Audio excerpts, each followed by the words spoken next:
Notícias do STJ. Os destaques do dia do Superior Tribunal de Justiça, quando e onde você quiser. Olá, esse é o boletim com alguns destaques do STJ. A quarta turma do Superior Tribunal de Justiça restabeleceu a indenização por danos morais no valor de R$1 milhão imposta a uma escola particular de São Paulo em razão da morte de uma aluna de 17 anos durante excursão pedagógica. Para o colegiado, a redução do montante pelo Tribunal de Justiça de São Paulo não observou a gravidade excepcional do caso nem o elevado grau de culpa da instituição de ensino.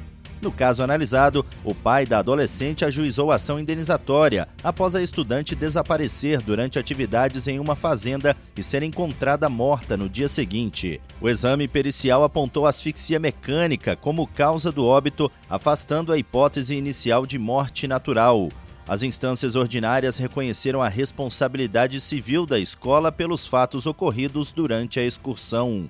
Em primeiro grau, a indenização foi fixada em R$1 milhão, considerando a violência da morte, as falhas na vigilância e a elevada capacidade econômica da instituição, evidenciada pelo valor das mensalidades e pela existência de seguro. O Tribunal de Justiça de São Paulo, entretanto, reduziu a condenação para R$400 mil, sob fundamentos genéricos de proporcionalidade e equilíbrio. No STJ, a quarta turma deu provimento ao recurso para restabelecer o valor original. O relator, ministro Antônio Carlos Ferreira, afirmou que os parâmetros jurisprudenciais para indenização por morte de familiar são apenas orientativos e podem ser superados em situações de gravidade excepcional. Segundo o ministro, a morte de um filho gera dano moral presumido, intensificado quando decorrente de conduta negligente, devendo a indenização refletir a extensão do sofrimento, a capacidade financeira do ofensor e a função pedagógica da condenação. A terceira turma do Superior Tribunal de Justiça decidiu por unanimidade que o credor não é obrigado a apresentar fiança bancária para levantar valores no cumprimento definitivo de sentença, mesmo quando o montante é elevado.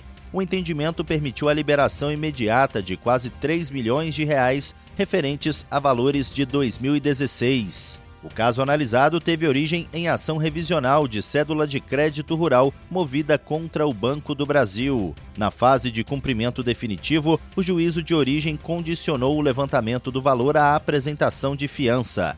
A exigência foi justificada pela existência de ação rescisória proposta pelo banco.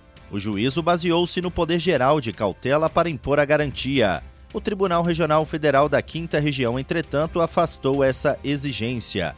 Para o TRF5, a fiança só é aplicável ao cumprimento provisório de sentença.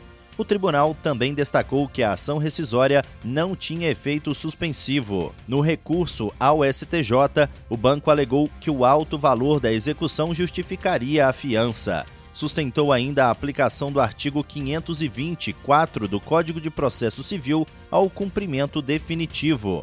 O colegiado da terceira turma negou o provimento a esse recurso. Segundo a relatora, ministra Nancy Andrighi, o Poder Geral de Cautela não autoriza a exigência de fiança nesse caso.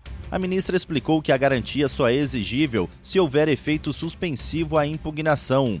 Isso está previsto nos parágrafos 6º e 10 do artigo 525 do CPC. Sem efeito suspensivo, a fiança só cabe no cumprimento provisório. Nancy Andrighi ressaltou que a execução ocorre no interesse do credor e o juiz deve atuar para garantir a efetividade da execução. A menor onerosidade ao devedor não pode prevalecer sobre essa efetividade. A terceira sessão do Superior Tribunal de Justiça decidiu que a regressão cautelar de regime prisional é uma medida provisória que pode ser aplicada imediatamente pelo juiz da execução, sem a necessidade de ouvir antes o preso. Para isso, basta haver indícios de falta grave devidamente expostos na fundamentação da decisão. A oitiva será depois, durante a apuração definitiva.